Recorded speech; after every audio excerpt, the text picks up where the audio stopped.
آج سے 1 سال پہلے میں اپنی ڈائری اٹھا کے تو پرائم منسٹر ہاؤس سے گھر گیا تھا اور اس کے پیچھے ایک بہت بڑی سازش تھی. سازش کچھ سال پہلے سے شروع ہوئی. میں ایک سربراہ کو مل رہا تھا مڈل ایسٹ سے، تو اس نے مجھے کہا کہ تمہیں پتہ ہے کہ تمہیں ہٹانے کی کوشش کر رہی ہے اور جو تمہارا آرمی چیف ہے وہ تمہارے سے خوش نہیں ہے. تو میں بڑا حیران ہوا.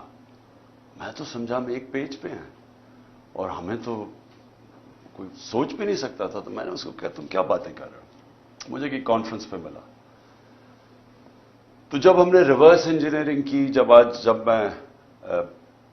جب سے ہماری گورنمنٹ گئی اور میں نے پھر پیچھے سارا جائزہ لیا کہ کیا کیا ایونٹس ہوئے اور کس طرح کی سازش ہوئی اور کون کون اس میں ملوث تھا، لیکن ایک کردار جو سب سے جو اس کا ماسٹر مائنڈ تھا، تو وہ پھر آہستہ آہستہ ساری سمجھ آ گئی. کدھر کدھر دھوکے ہوئے ہمارے سے، کدھر کدھر ہمیں لال بتی کے پیچھے لگایا گیا، کدھر کدھر جھوٹ بولے گئے. اور ساری کوشش یہ تھی، پہلے سے پلان بنا ہوا تھا کہ مجھے ریپلیس کرنا تھا شہباز شریف سے. شہباز شریف سے انڈرسٹینڈنگ ہو چکی تھی جنرل باجوہ کی، اور ان کے کیسز ختم کروائے. اس کو سزا ملنے والی تھی. ایف آئی اے کیس میں 16 ارب کا کیس اور پھر نیب کا 8 ارب کا وہ جو فیک اکاؤنٹس کا کیس تھا، تو سزا ہونے والی تھی. تو کیسے پھر اس کو پورا بچایا بھی گیا اور پھر اس کو لایا بھی گیا. اور پھر جو ہم سمجھتے تھے کہ امریکہ سے سازش شروع ہوئی ہے، شروع وہاں سے نہیں ہوئی، شروع ادھر سے ہوئی تھی. انہوں نے حسین حقانی کو ہمارے گورنمنٹ نے ہائر کروایا گیا، میرے خلاف پروپیگنڈا کیا گیا اور اس نے کہا کہ کیسے جنرل باجوہ کتنے اچھے ہیں اور پرو امریکہ ہے اور عمران خان اینٹی امریکہ ہے. اور پھر ادھر سے وہ سائفر آیا. تو یہ خیر ہمیں بعد میں ساری چیزیں سامنے آ گئی. اب تو واضح ہے کہ یہ پہلے سے سازش تھی اور اس کے اندر پھر باقی سارے ملتے گئے. یہ سارے پی ڈی ایم کے لوگ یہ سب شامل تھے بعد میں. آج کا ہمارا ہم نے وائٹ پیپر نکالا ہے. اس کا مقصد صرف یہ ہے بتانے کے لیے کہ 1 سال میں ہوا کیا پاکستان سے. پاکستان 1 سال پہلے کھڑا کدھر تھا اور آج کدھر پہنچ گیا. تو میں یہ چاہتا تھا کہ آج اپنی قوم کے سامنے موٹی موٹی چیزیں رکھوں کہ ایک بند کمرے میں تھوڑے سے لوگوں نے مل کے فیصلہ کر کے آج جدھر پاکستان کو پہنچا دیا ہے، تو قوم کو کم از کم پتہ چلے کہ قوم سے ہوا کیا ہے. سب سے پہلے جیسے اور پاکستان کھڑا کدھر، سال پہلے کدھر کھڑا تھا. ایک تو اکنامک سروے میں آپ ساری چیزیں دیکھ سکتے ہیں جو پاکستان کی جو ہر سال معیشت کے اوپر جو ایک سروے چھپتی ہے، اس میں یہ سب چیزیں آ جائیں گی. لیکن جو موٹی موٹی چیزیں یہ ہیں کہ ایک اکانومی جو بینکرپٹ تھی 2018 میں، سب سے بڑا بیرونی خسارہ تھا کرنٹ اکاؤنٹ ڈیفیسٹ تقریباً 20 ارب ڈالر کا. یہ پاکستان کی تاریخ کا ہمیں سب سے بڑا خسارہ ملا تھا اور ریزروز تھے کوئی 8 ارب ڈالر کے رہ گئے. تو روپے پہ پریشر تھا. اس مشکل وقت پہ گورنمنٹ ملی، پہلے سال سٹیبلائز کی، دوسرے 2 سال کرونا سے ہمیں ڈیل کرنا پڑا. اب کرونا یہ یاد رکھیں کہ دنیا میں جو اس نے تباہی مچائی ہے، دنیا کی اکانومیز میں تباہی مچائی ہے، یہ کبھی سب کے سامنے ہے. یہ آپ بڑے آرام سے دیکھ سکتے ہیں کہ منفی میں چلی گئی گروتھ ریٹ. ہندوستان 7% پہ آگے بڑھ رہا تھا، وہ منفی میں چلا گیا. تو پاکستان نے جس طرح کرونا کا مقابلہ کیا، دنیا نے اکنالج کیا. دنیا کے world economic forum, economist magazine, ہر فورم کے اندر ورلڈ ہیلتھ آرگنائزیشن نے اکنالج کیا کہ پاکستان ان چند ملکوں میں تھا، ٹاپ 3 ملکوں میں، جنہوں نے سب سے بہتر طریقے سے اتنا بڑا ایک کرائسس تھا اس کو سنبھالا. میں یہ صرف سوچ رہا ہوں کہ جو ان کی 1 سال کی کارکردگی ہے، اگر یہ خدا نہ خواستہ ہوتے تب تو انہوں نے کیا کرنا تھا. انہوں نے جو ملک سے ابھی کیا ہے، سوچیں ابھی تو کرائسس تو ان کو کوئی ملا ہی نہیں ہے. کرائسس تو ظاہر ہمیں ملے تھے. کیونکہ کورونا کا کرائسس ہم نے ڈیل کیا, انہوں نے جو بینکرپٹ کر کے گئے وہ ہم نے اکانومی کھڑی کی. تو اگر یہ وہاں ہوتے تو انہوں نے سب سے پہلے تو لاک ڈاؤن لگا دینا تھا, ان کی سٹیٹمنٹس آ کے بند کر دو پاکستان کو. تو اگر وہ بند کر دیتے, آگے مشکل حالات تھے, تو یہاں تو لوگوں نے بھوکے مر جانا تھا. تو ہم نے جو سمارٹ لاک ڈاؤن ان کی تنقید بھی سنی, تو شکر کریں کہ یہ اللہ نے ان کو تب وہاں نہیں رکھا ہوا تھا.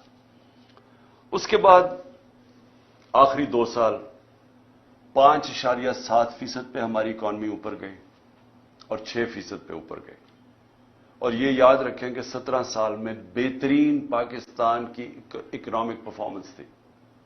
ہمیں پرابلمز آ رہے تھے. پرابلمز کیا تھا کہ دنیا میں کورونا کی سپلائی سائڈ کی رکاوٹ کی وجہ سے جو اوپر گئی, وہ جس کو کہتے ہیں کموڈٹی سپر سائیکل, انرجی کی قیمتیں اوپر چلی گئی, گیس کی سب سے زیادہ, تیل کی, کوئلے کی, سب اوپر چلی گئی. اور اس کی وجہ سے ساری دنیا کے اندر مہنگائی آئی. تو ہم بھی مہنگائی سے ڈیل کر رہے تھے. ہمیں مسلسل انہوں نے کہا کہ مہنگائی میں ملک تباہ ہو گیا.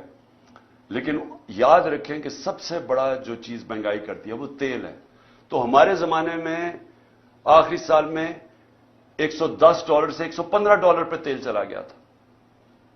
ان کے دور میں ابھی $65 تھا, اور اب کبھی $70 ہوتا ہے, $80 پہ سنا ابھی گیا ہوا ہے. تو فرق دیکھیں کہ تیل کا تب کتنا مہنگا تھا, اب کتنا مہنگا. تو ان کا تو کوئی اتنا بڑا کرائسس نہیں تھا. ہم نے سب سے زیادہ کرائسس ڈیل کیے. اور اس کے باوجود جب ہماری گروتھ ریٹ تھی 5.7 اور 6%, یہ 17 سال میں پاکستان کی بہترین گروتھ ریٹ تھی.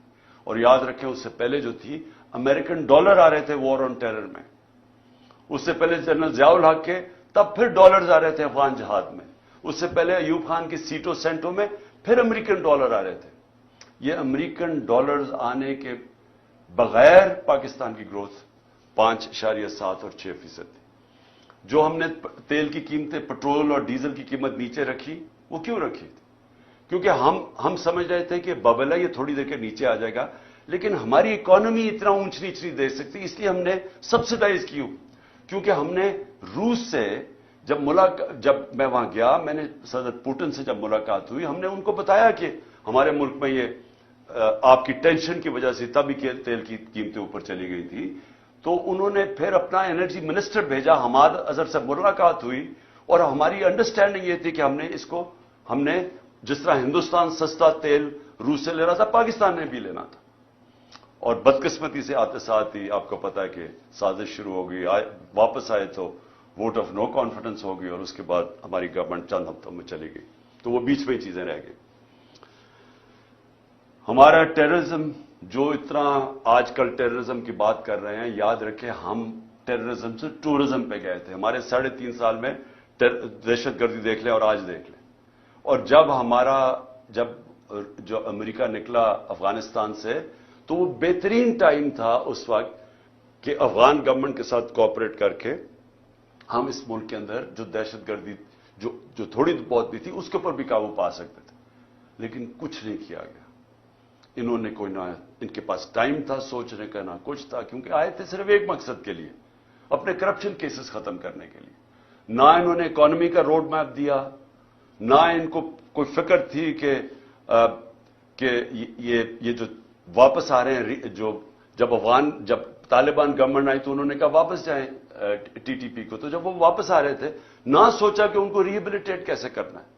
ان کو تو اس کی فکر ہی نہیں تھی. یہ تو پڑ گئے اپنے کرپشن کیسز پہ آتے ساتھ ہی. پہلی کیبنٹ کی میٹنگ کے اندر انہوں نے آتے ساتھ ہی اپنے جناب ای سی ایل پہ جو رکھے ہوئے تھے وہ ختم کیا.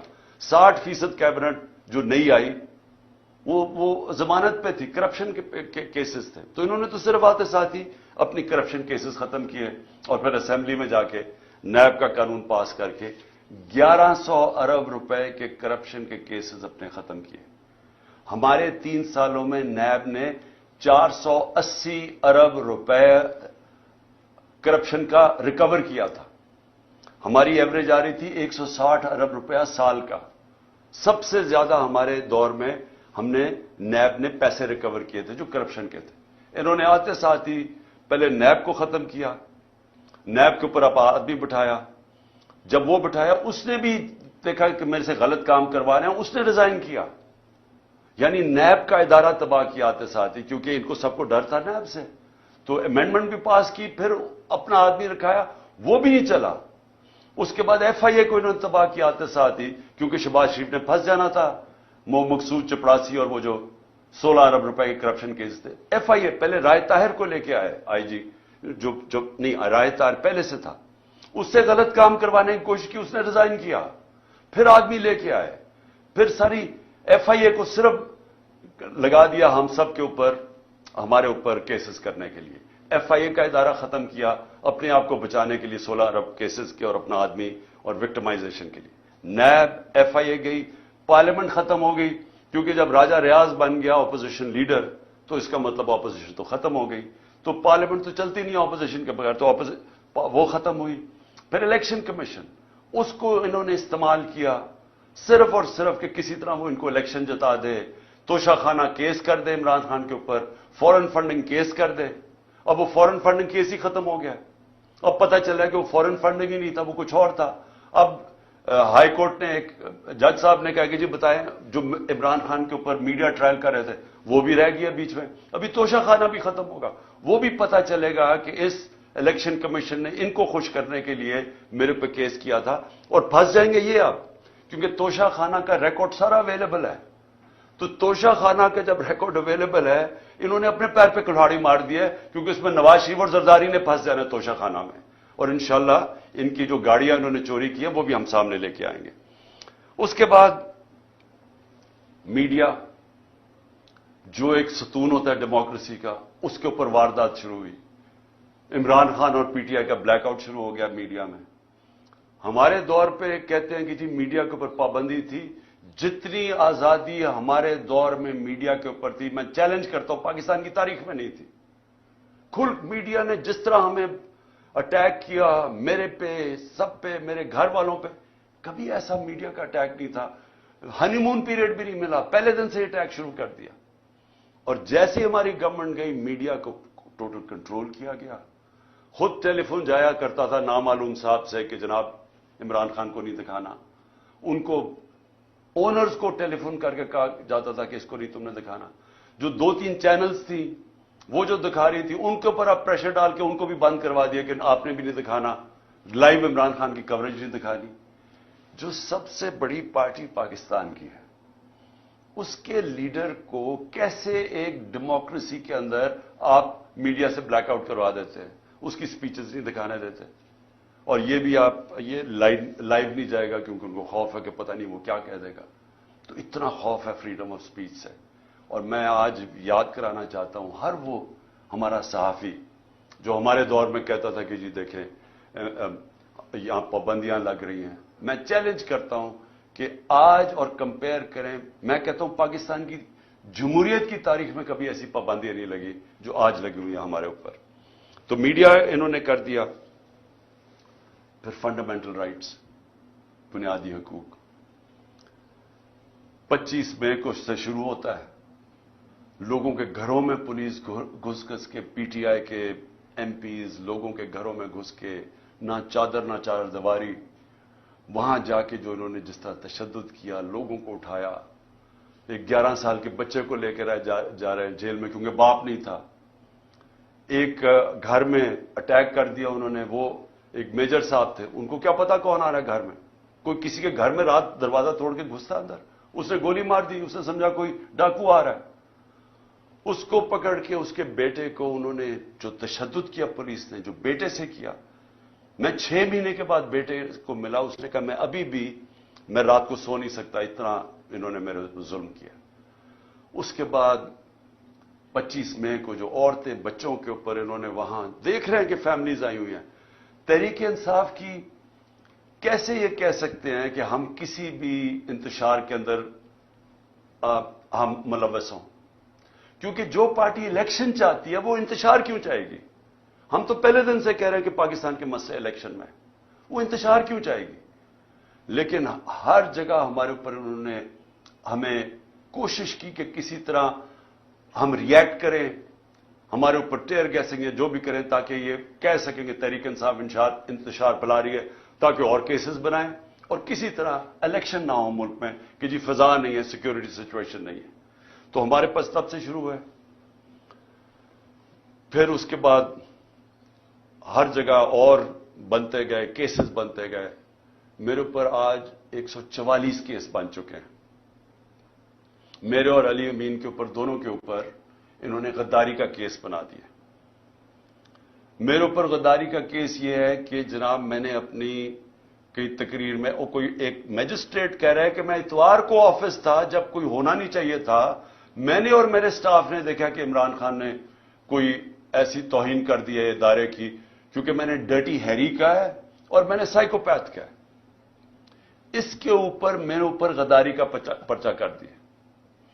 میں آج جو یہ کر رہے ہیں، میں ان سے سوال پوچھتا ہوں کہ آپ کو پتا ہے کہ آپ پاکستان کو کتنا نقصان پہنچا رہے ہیں ان چیزوں سے؟ ساری دنیا میں یہ جب جاتا ہے کہ آپ نے ڈرٹی ہیری اور سائیکوپیتھ اس نے تقریر میں کہنے کی وجہ سے ایک غداری کا پرچہ کر دیا جائے ایکس پرائم منسٹر پہ، اس کا پتہ ہے پاکستان کو نقصان کتنا ہے؟ کیونکہ دنیا مذاق اڑا رہی ہے پاکستان کا، ہمیں بنانا ریپبلک سمجھ رہی ہے.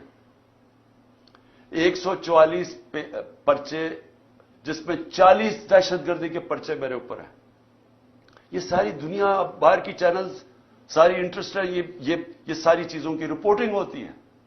تو کس کا آج پاکستان کا کیا امیج باہر جا رہا ہے کہ پاکستان کے اندر بنانا ریپبلک ہے؟ یا کوئی قانون ہی نہیں ہے، کوئی بنیادی حقوق کی حفاظت ہی نہیں ہے، جمہوریت ہی نہیں ہے. اور سارے ہمارے ایک وقت پہ 3100 ہمارے کارکنوں کو پکڑ کے جیلوں میں ڈال دیا. ایک طرف الیکشن اناؤنس ہوا، ایک طرف ورکرز کو پکڑ کے جیلوں میں ڈال رہے ہیں.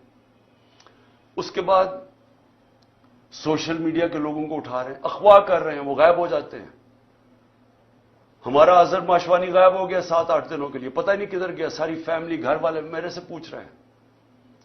پوری طرح اس ملک کو سمجھنا چاہیے کہ جب یہ مسنگ پرسن ہوتا ہے، یہ جو بلوچستان میں روتے ہیں لوگ، یہ جو کراچی میں لوگ کہتے ہیں کہ یہ اٹھا کے لے گا کسی کو، اس گھر کے اوپر کیا گزرتی ہے جب آپ کسی کو اٹھا کے اغوا کر لیتے ہیں. اور پھر اعظم سواتی سے جب اس کو ٹارچر کیا جاتا ہے، اس کو کسٹوڈیل، پہلے تو اس کو بچوں کے سامنے، اس کے پوتے اور پوتیوں کے سامنے مارتے ہیں آ کے 3 بجے گھر میں گھس کے، پھر اس کو اٹھا کے لے جا کے ننگا کر کے ٹارچر کرتے ہیں 75 سال کے آدمی کو. اس کے اندر اتنا غصہ ہے آج، کیونکہ جب آپ کسی سے اس طرح ذلیل کرتے ہیں، آئین کا جو آرٹیکل 14 ہے جو رائٹ ٹو ڈگنیٹی دیتا ہے، ہمیں ہماری عزت نفس کی حفاظت کرتا ہے، جب آپ اس کو ننگا کر کے ایک ٹویٹ کے اوپر کہ اس نے باجوہ کو کہہ دیا کہ NRO 2 آپ نے دیا ہے، اس کے اوپر اس کو ننگا کر کے اس کو تشدد کرو، سوچو کہ اس کا کیا امپیکٹ گیا، ہماری پارٹی پہ کیا امپیکٹ گیا. اور سب کو پتا کون اس کے پیچھے تھا. پولیس نہیں تھی، نامعلوم افراد نے یہ کیا. گل سے یہی کیا. شہباز گل کو بھی اٹھا کے لے کے گئے، 2 دن رکھا، تشدد کیا اس کو. ایک یونیورسٹی کا پروفیسر ہے، اس کو پکڑ کے انہوں نے تشدد کیا. کدھر گئے فنڈامنٹل رائٹس؟ کوئی پوچھنے والا نہیں. خوف ہے ساری جگہ کہ او ہو جی نامعلوم نے اٹھا لیا. خوف ہے ان کا کہ کوئی سب ان کے سامنے ڈرتے ہیں. سوشل میڈیا کے بچوں کو پکڑا، کسی کو کبھی کوئی اٹھا لے، ان کی عجیب عجیب خبریں آئیں، پکڑ کے وہی ننگا کر کے ان کو ذلیل کر کے ان کو پھر گھر واپس دے کہ آپ نے کچھ نہیں کہنا، آپ نے کسی کی تنقید نہیں کرنی. کوئی یہاں ایک ایسے انٹچبلز ہیں، ان کا نام بھی نہیں آپ نے لینا. یعنی یہ کوئی مشرف کے مارشل لاء کے اندر ہم نے کبھی اس طرح کی سختی نہیں دیکھی. میں نے کبھی اس طرح، میں اپوزیشن میں تھا، کبھی میں نے اس طرح کا ظلم نہیں دیکھا جو ہمارے اوپر ہوا اور ہوتا جا رہا ہے، رکتا نہیں ہے. ہمارے جو لوگوں کو اٹھاتے ہیں وہ سب بتاتے ہیں، ان کو پکڑ کے لے جاتے ہیں. روزوں میں انہوں کو اٹھایا، نہ ان کو روزہ کھولنے دیا، گندا پانی دیں، پھر کوئی نامعلوم افراد آ جائے ان سے پکڑ کے لوگوں کو ان کو پھینٹا لگایا ان کو. اور پولیس کا میں یہ کہہ دوں کہ زیادہ تر پولیس ہمارے ساتھ سمپیتھیٹک تھی. لیکن میں اب اپنے گھر کا بتانا چاہتا ہوں کہ میرے گھر کے اوپر جو یہاں اٹیک ہوا. دیکھیں، پہلے آپ سمجھ جائیں کہ وہ ہوا تھا، ایشو تھا کیا، وہ وارنٹ کس چیز کی تھی. وارنٹ یہ تھی کہ ایک میجسٹریٹ کے کورٹ نے کہا کہ عمران خان کو وہاں ایک کیس کے اندر اپنی حاضری دینی ہے بیل کے لیے. میں کیوں نہیں جا سکا؟ پہلے مجھے گولی لگی ہوئی تھی. 3.5 مہینے میں میری ٹانگ ٹھیک نہیں تھی, ٹریول نہیں کر سکا. اس کے بعد میں نے ساری عدالتوں میں, ہائی کورٹ, اسلام آباد جانا شروع کیا. اس عدالت میں اس لیے نہیں جا سکا کیونکہ وہ کچہری میں, ایف8 کچہری میں جدھر وہ عدالت ہے, ادھر 2 دفعہ دہشت گردی کے حملے ہوئے ہیں. ججز اور وکیل وہاں مر چکے ہیں اس میں. اس لیے ہماری سیکیورٹی, کیونکہ گورنمنٹ کا کام ہے مجھے سیکیورٹی دینا, یہ دے نہیں رہے. انہوں نے جو پرائم منسٹر کی بھی سیکیورٹی تھی, ایکس پرائم منسٹر, وہ بھی ہٹا لی ہے, اور اس جگہ کے اوپر سیکیورٹی تھی نہیں. تو ان سے وکیلوں نے درخواست کیا میجسٹریٹ کو کہ وہ آپ دوسرے عدالت میں چلے جائیں تو ہم آ جائیں گے. اس کے اوپر اس نے میری وارنٹ نکال دی. وارنٹ نکلی تھی بنی گالا کے لیے, لے کے آنا تھی, اور انسپیکٹر نے وارنٹ لے کے آنا تھا. وہ ڈی آئی جی وہ بنی گالا کی وارنٹ لے کے یہاں جاتا ہے, اس کا پروسیجر ہی بالکل غلط ہے. پہلے تو وارنٹ یہ تھی کہ عدالت میں آنا تھا 18 کو, وہ میں ویسے ہی جا رہا تھا عدالت میں, لیکن وہ وارنٹ یہ 3-4 دن پہلے آ گئے یہاں کہ جی آپ کو ہم نے اریسٹ کرنا ہے. بالکل غلط تھا, غیر قانونی تھا.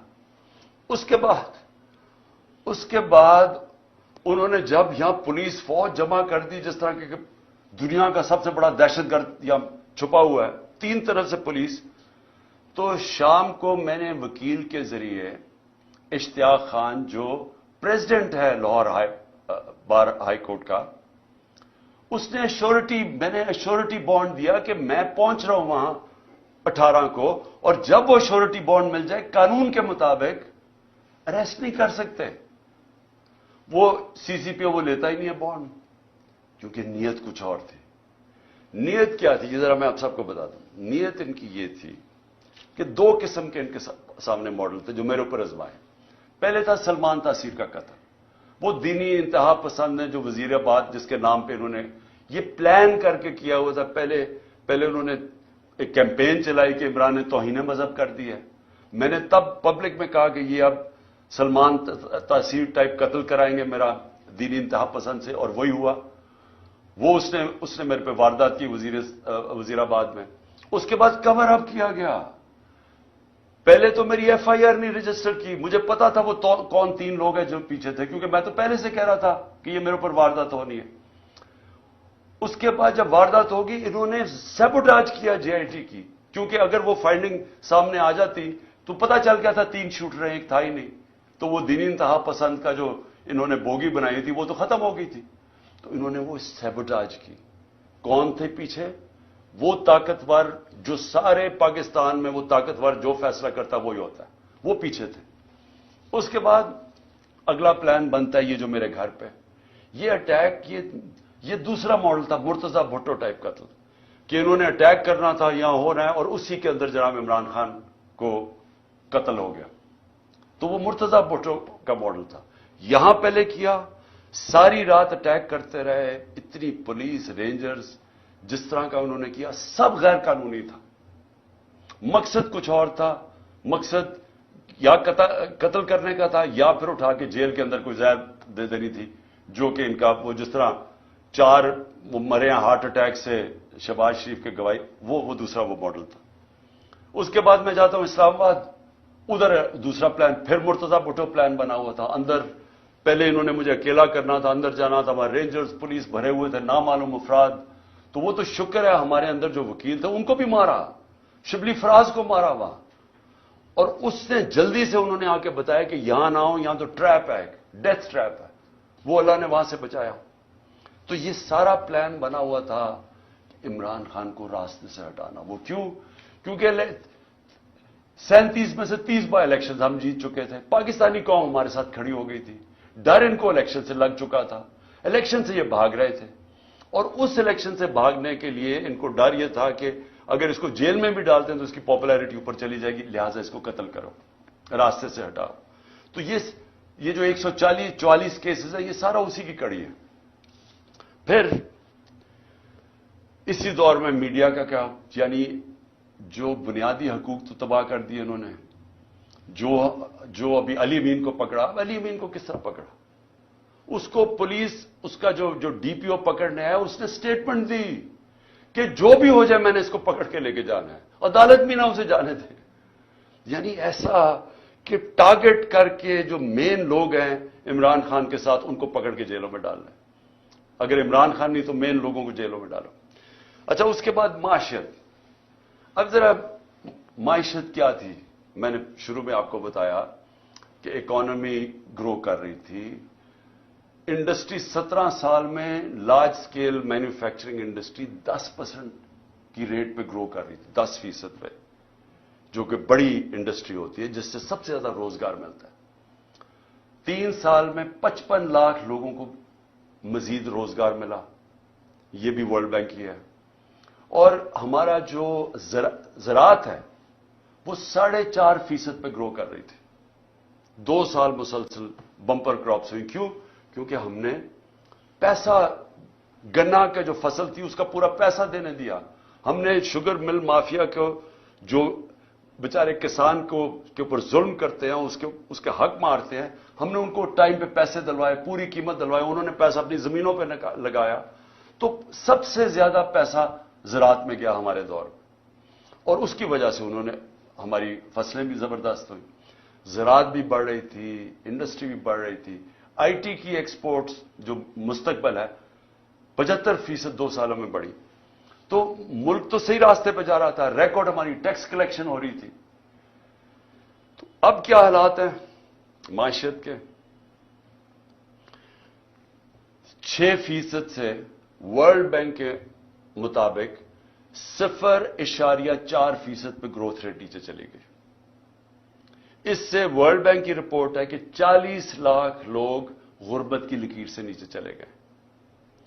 مہنگائی جس کے اوپر سارا شور مچا ہوا تھا ہمارے دور میں، یاد رکھیں کہ ہمارے دور میں جو مہنگائی کی اصل وجہ تھی وہ تیل تھی. تیل ہمارے دور میں $110 سے $115 بیرل پہ کیا تھا. یہ نیچے آ کے $65 سے آپ کوئی $80 کے بیچ میں ہے. تو اس دور کے اندر ہماری مہنگائی تھی، جو انفلیشن تھی وہ 12% تھی. ان کے دور میں وہ پہنچ گئی تقریباً 35%. اور جو کھانے پینے کی چیزیں ہیں وہ 1 سال میں 50% بڑھی ہیں. آپ جو چیز عام آدمی کو سب سے افیکٹ کرتی ہے وہ ہے آٹا. آٹے کا 20 کلو کا بیگ اگر آج آپ دیکھیں، اور ہمارے مقابلے میں ہمارا تھا 1140 روپے کا، آج وہ بیگ پہنچ گیا ہے 2800 روپے کا. تو جو عام آدمی ہے، جو اب آٹے کی لائنیں دیکھ رہی ہیں اور لوگ دیکھ رہے ہیں بیچارے آٹا لیتے ہوئے، جو 20 سے زیادہ لوگ مر چکے ہیں. جو بنیادی چیز ہے، پہلے بے روزگاری بھی بڑھ گئی، ویسے کھانے پینے کی چیزیں 50% بڑھ گئی، اور اس کے اوپر آٹا جو بنیادی چیز ہے اس کی قیمت دوگنی سے زیادہ ہو گئی. اس کا مطلب یہ کہ لوگوں کے اس وقت سب سے برے حالات ہیں، اور یہ بڑھتے جا رہے ہیں. مہنگائی بڑھتی جا رہی ہے کیونکہ رک تو نہیں رہی. روپیہ 100 روپے سے زیادہ ڈالر مہنگا ہو چکا ہے. روپیہ 100 روپیہ گر چکا ہے. اور پھر سے میں یاد کرا دوں کہ جو باہر بیٹھے ہوئے ہیں، جو لندن میں بیٹھے ہوئے ہیں، جن کی اربوں روپے کی، اربوں ڈالرز کی پراپرٹیز ہیں، جن کے ڈالر میں پیسے ہیں، ان میں اضافہ ہو گیا 100 روپیہ. اور جو پاکستان کے اندر اس وقت جو عام آدمی جن کے آپ کے روپیوں میں پیسے ہیں، وہ ڈالر کے مقابلے میں 100 روپیہ کم ہو گیا. آپ کی اگر آپ یہ سمجھیں نا کہ 100 روپیہ آپ کے پاس بینک میں پڑا ہوا تھا، تو صرف 65 روپے اس کی خریدار کی قیمت رہ گئی ہے. ایکسپورٹس 10% گر گئی ہیں. ہماری ایکسپورٹس آخری 2-3 سالوں میں بڑھتی جا رہی تھی، اب بجائے بڑھنے کے ایکسپورٹس 10% کم ہو گئی ہیں. اس کا مطلب کہ ہمیں اور زیادہ مسئلہ ڈالرز کا آنے والا ہے، کیونکہ ہم اب قرضے تو لے رہے ہیں، لیکن قرضے واپس کرنے کے لیے جو ہمارے پاس دولت میں اضافہ ہونا چاہیے، یعنی ایکسپورٹس میں اضافہ اور ریمیٹنسز میں، وہ بجائے بڑھنے کے وہ یا رک گیا یا کم ہو گیا.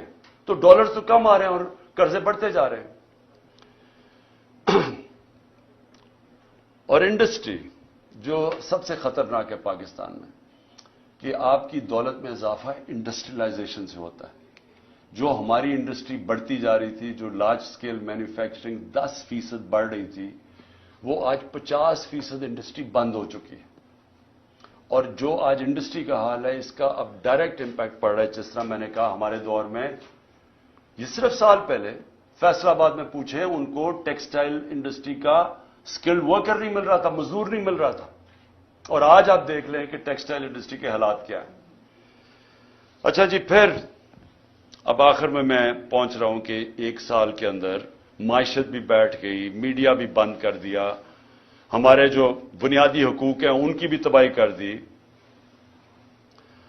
ہماری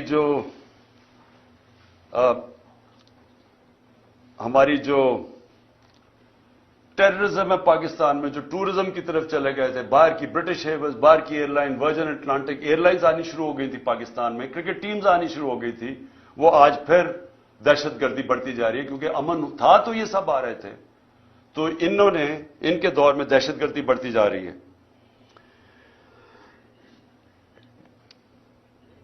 اب آخر میں اپنی بات ختم کرتا ہوں. اب پاکستان کدھر جا رہا ہے؟ ساری قوم کو ہمیں اب سوچنا چاہیے کہ ہمارا ملک جا کدھر رہا ہے. سارے ادارے ہمارے گئے، پارلیمنٹ ہماری گئی. جس طرح پھر سے دیکھیں، ملک چلتا ہے اداروں کے اوپر. پارلیمنٹ ایک ادارہ ہے، پارلیمنٹ کی آج حیثیت ختم ہو گئی ہے. آج پارلیمنٹ کے اندر کورم ہی پورا نہیں ہوتا، تو اس کو کوئی شوق ہی نہیں ہے پارلیمنٹ میں. اس کا مقصد ہی ختم ہو گیا جب اپوزیشن ختم ہو گئی. لیکن جو گورننس کے ادارے ہیں وہ گئے ہیں. جب آپ کی الیکشن کمیشن کے اوپر اعتماد اٹھ جائے، جب نیب ختم ہو جائے، جب ایف آئی اے ختم ہو جائے جس نے انویسٹیگیٹ کرنا ہے کرپشن، ان کو صرف استعمال کرو وکٹمائزیشن کے لیے. کیئر ٹیکر گورنمنٹ، اب کیئر ٹیکر گورنمنٹ بھی ایک ادارہ ہے. وہ کیئر ٹیکر گورنمنٹس بنی اس لیے تھی کہ یہ نیوٹرل ہوں گی، تاکہ نیوٹرل گورنمنٹ نیوٹرل امپائر بنیں گی الیکشنز کروانے کے لیے. یہ اس لیے بنی تھی. یہ جو کیئر ٹیکر گورنمنٹ بنی ہے، کوئی تصور کر سکتا ہے اس طرح کے لوگوں کو کوئی نیوٹرل کہہ سکتا ہے؟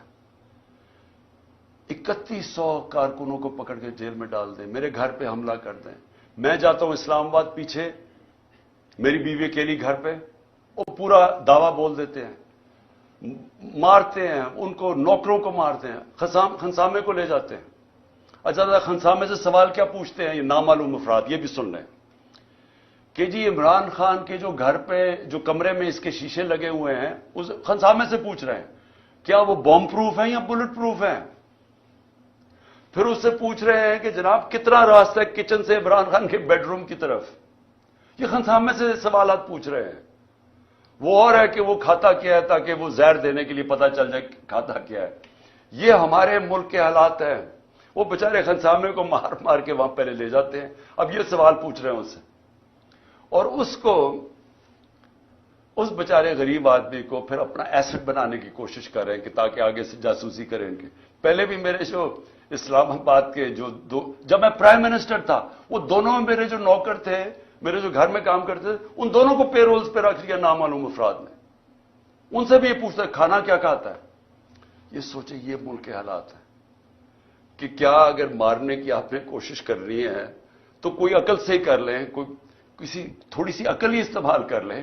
اس طرح بھونڈے طریقے سے کھلے عام کبھی وہ پورا گھر پہ دعویٰ بول دیتے ہیں، وہاں ادھر کر دیتے ہیں، یا پھر زہر کی اچھا جی کھانا کیا کھا رہا ہے، اور پھر گھر کا جی بلٹ پروف ہے یا بم پروف ہے اس کا کمرہ.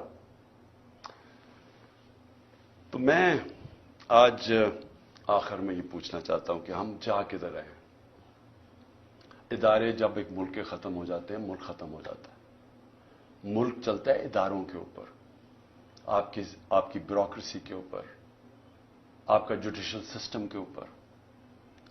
وہ ادارے جو گورننس کے ادارے ہیں، پولیس کا ادارہ ہے، پولیس سے یہ کام کروائے جا رہے ہیں. اچھا، پولیس ہمیں خود آپ آ کے کہتی ہے جی یہ بڑا غلط کر رہے ہیں، ہم نہیں کر رہے، ہمیں پیچھے سے حکم ہے. اب یہ پیچھے سے نامعلوم افراد بیٹھے ہوئے ہیں، وہ پیچھے سے ان سے کام کروا رہے ہیں. پولیس والے اب کہتے ہیں. وہ جب ہمارے لوگ جیل میں گئے انہوں نے کہا جی پولیس نہیں کرتی تھی، وہ بعد میں نامعلوم افراد آتے تھے شلوار قمیض میں، وہ آ کے ان کے اوپر تشدد کرتے تھے. یہ ہے آج پاکستان کا حال. اور کس کو یہ اوپر رکھ رہے ہیں؟ اس ملک کے نامور ڈاکوؤں کو، جن کی سارے پراپرٹیز باہر پڑی ہیں, جن کا پیسہ باہر پڑا ہے, 30 سال سے منی لانڈرنگ کر کے باہر پیسہ لے کے جا رہے ہیں, ان کو بچانے کے لیے ملک کے ادارے بھی ختم کیے جا رہے ہیں, سارے انسانوں کے بنیادی حقوق ختم کیے جا رہے ہیں, سارے اداروں پہ پریشر ڈال رہے ہیں کہ کسی طرح ہم ان کو قبول کر لیں اور کرش کرنے کی کوشش کر رہے ہیں تحریک انصاف کو. ایسے پولیٹیکل پارٹیز کرش نہیں ہوتی. میں یہ آج ساروں کو پیغام دے رہا ہوں, یہ صرف اور صرف ہم ملک کو نقصان پہنچا رہے ہیں.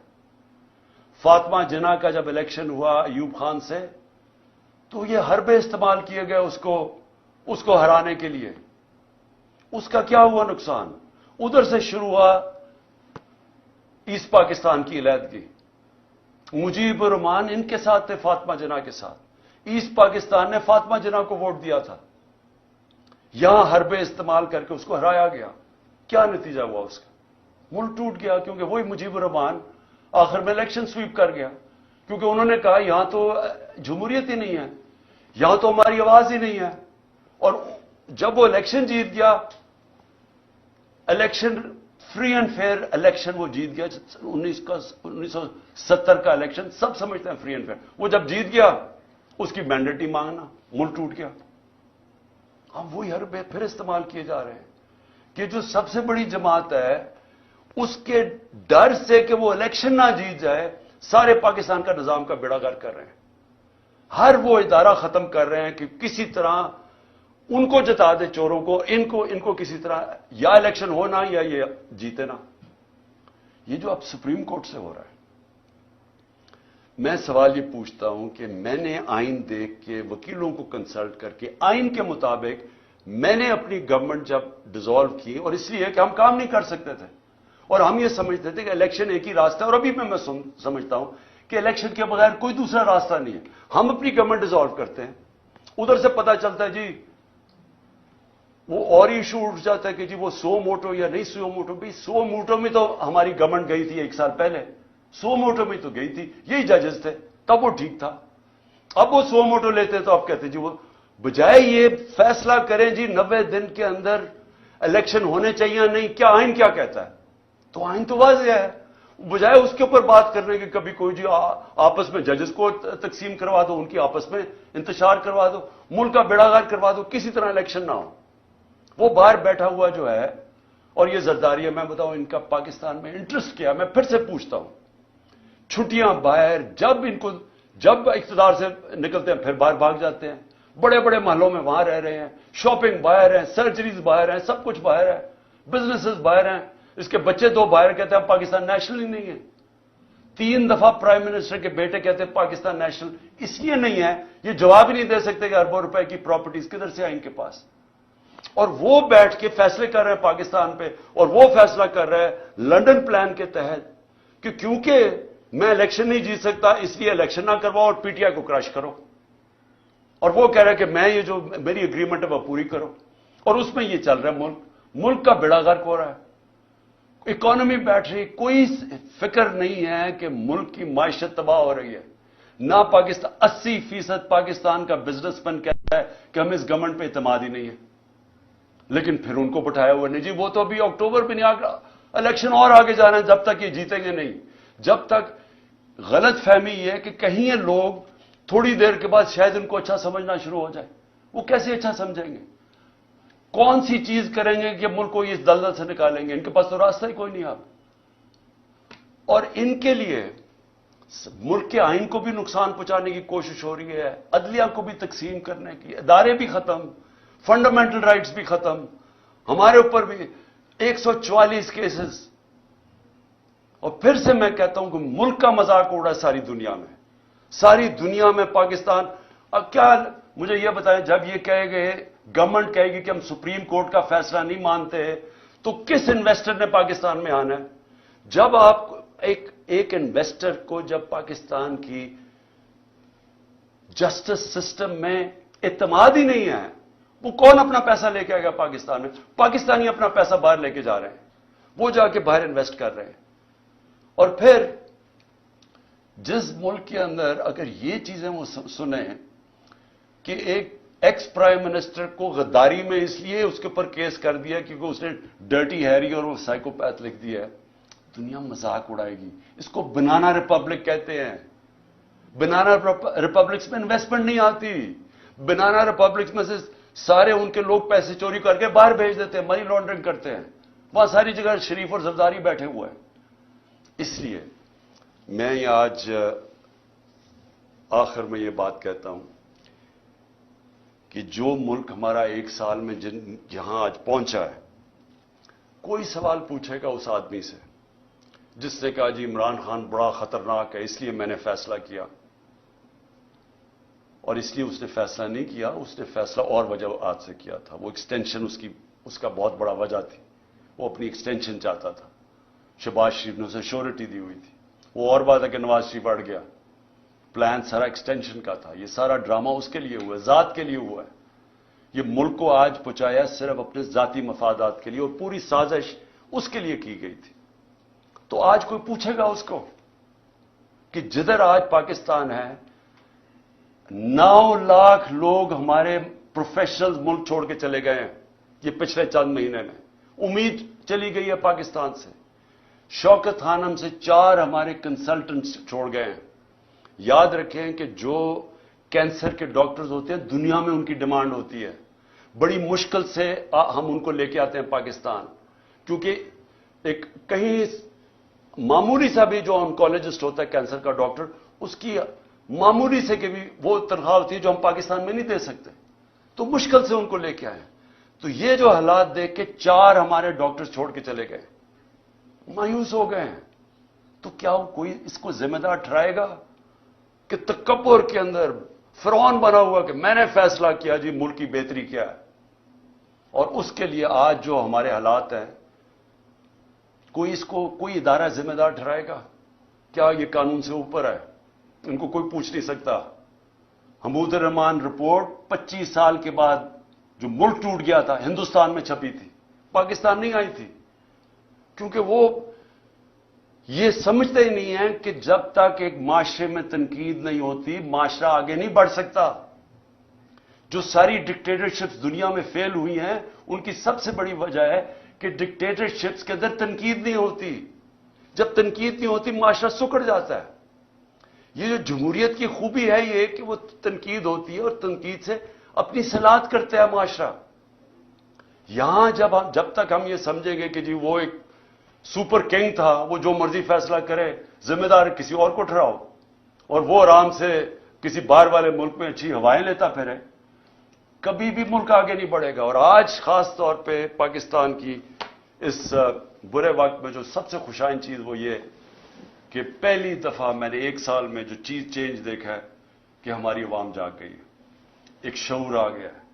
ہمارا نوجوان سوشل میڈیا کی وجہ سے اور یہ 1 سال کی کیمپین میں وہ نوجوان ایک ایشو سمجھ گیا, بچے سمجھ گئے ایشوز, اسکول کے بچے, وہ شعور ہے جو کبھی پہلے بڑوں میں نہیں تھا. اور اس سے بھی بڑی چیز کہ ہماری خواتین گھروں کے اندر انقلاب آ گیا. میں سمجھتا ہوں کہ یہ سب سے خوشائن چیز ہے جب ایک قوم جاگ جاتی ہے اور جب اس کو سمجھ آ جاتی ہے حقیقی آزادی کیا ہے. حقیقی آزادی انصاف سے آتی ہے جب ایک معاشرے میں آپ کے بنیادی حقوق کی حفاظت کرتا ہے آپ کے عدالتوں کا نظام, وہ لوگ آزاد ہو جاتے ہیں. وہ اس کو لیول پلئنگ فیلڈ کہتے ہیں. وہ معاشری ترقی کرتے ہیں. تو اس وقت لوگ سب سمجھ بیٹھے ہیں کہ ہمیں آزادی چاہیے, ہم بنیادی حقوق چاہیے, ہمیں انصاف چاہیے. ہمیں یہ جو کلاس ہے قانون کے اوپر بیٹھی ہوئی ہم اس کو تسلیم نہیں کرتے. یہ جو چھوٹے سے لوگ ہیں جو ملک کے فیصلے کرتے ہیں, چوری کریں تو NRO مل جاتا ہے, قانون توڑیں تو اپنی FIR, ex prime minister FIR نہیں درج کروا سکتا کیونکہ وہ خاص کوئی آدمی تھا جس نے جو مرضی کرے تو اس کو ہمارا قانون کا نظام نہیں پکڑ سکتا. یہ ہے ظلم پاکستان کا, اور یہ جب تک چینج نہیں ہوگا ملک کا کوئی مستقبل نہیں ہے. جب تک ہم اس ملک میں رول آف لا نہیں لے کے آتے. 1 سال کا ہمارا تجربہ یہ ہمیں بتاتا ہے کہ رول آف لا جس معاشرے میں نہیں ہے اس میں تباہی ہے. اور 1 سال میں جو قتل ہوا ہے وہ رول آف لا قتل ہوا ہے. ان چوروں کو اوپر بٹھانے کے لیے اس ملک کے اوپر جو ظلم ہوا ہے وہ یہ ہوا ہے کہ ان کے لیے ایک اور قانون بن گیا ہے, ان کی ساری چوریاں معاف ہو گئی ہیں. وہ ایک خاتون پھری جاتی ہے, وہ کھلے عام عدلیہ کو برا بھلا کہہ رہی ہے, ججز کو برا بھلا کہہ رہی ہے. وہ کوئی نہیں پکڑ سکتا اس کو, کیونکہ وہ اس کو اس کیٹیگری میں رکھ دیا ہے, وہ قانون سے اوپر ہے. وہ چوری بھی کریں, آج تک نہیں بتا سکے کہ لندن میں اربوں روپے کی پراپرٹیز کدھر سے آئی ہیں, وہ نہیں بتا رہے. وہ صرف یہ کہہ رہے ہیں کسی کی جرت کیسے پڑی کہ ہمیں سوال بھی پوچھ لیا. وہ یہ اوپر یہ خاص لوگ ہیں, باقی لوگوں کے پاس حقوق ہی نہیں ہے. اور جب مرضی جیل میں پکڑو, رات کو اٹھا لو, گھروں میں گھس جاؤ, 3 بجے اٹھا لو. ایک ایکس پرائم منسٹر کے گھر 26 گھنٹے حملہ کیا غیر قانونی طور پہ, صرف اس کو یا اسے قتل کرنا تھا اور یا پکڑ کے جیل میں ڈالنا تھا, اور کوئی قانونی حیثیت نہیں تھی اس کی. ہم تماشا دیکھ رہے ہیں, ساری دنیا تماشا دیکھ رہی ہے. تو ہماری جو جنگ ہے حقیقی آزادی کی ہے, اور میں سمجھتا ہوں کہ کیونکہ قوم جاگ چکی ہے, یہ جو بھی کریں گے عدلیہ کے اوپر حملے کریں گے, قوم عدلیہ کے ساتھ کھڑی ہے. پاکستان کی وکلا کمیونٹی کو کھڑا ہونا پڑے گا عدلیہ کے ساتھ, کیونکہ اگر آئین گیا تو قوم ختم. اور دوسری چیز کہ یہ جو کر رہے ہیں ہمارے جو لوگوں کو پکڑ ہے, علی مین کو جو پکڑا ہے, جو کیسز کر رہے ہیں, لوگوں کو جیلوں میں ڈال رہے ہیں, میں آخر میں یہ کہنا چاہتا ہوں کہ میری قوم تیار ہو جائے کہ اگر ان کا خیال ہے کہ ہم چپ کر کے یا تو انہوں نے الیکشن نہیں کروانے, تب بھی ہمیں سڑکوں پہ نکلنا پڑے گا, اور اگر انہوں نے, اور پرامن طریقے سے, اور اگر انہوں نے الیکشن کروائے اور یہ سب کو اندر بند کر دیا, ساروں کو جیلوں میں ڈال دیا, کارکنوں کو جیلوں میں ڈال دیا, کینڈیڈیٹس کو ہراساں کیا, تاکہ ہمارے ہاتھ باندھ کے اگر ہم الیکشن لڑیں, اور ان کا خیال ہے کہ ہم چپ کر کے بیٹھے رہیں گے, پھر ہمیں سڑکوں پہ نکلنا پڑے گا. اور میں اپنی قوم کو یہ کہنا چاہتا ہوں, ہم ہر چیز کے لیے تیار ہونا چاہیے. اور ہم اگلے دنوں میں ہم دیکھیں گے کس طرح جا رہا ہے. اگر ہم نے دیکھا کہ یہ اسی طرح ہی یا الیکشن سے بھاگ رہے ہیں, کیونکہ الیکشن سے تو بھاگ رہے ہیں, اگر انہوں نے بھاگنے کی کوشش کی عدلیہ کو تقسیم کر کے, اور یا پھر انہوں نے ہمارے اوپر اسی طرح کے حربے استعمال کیے, ہم سب سڑکوں پہ ہوں گے. پاکستان زندہ باد.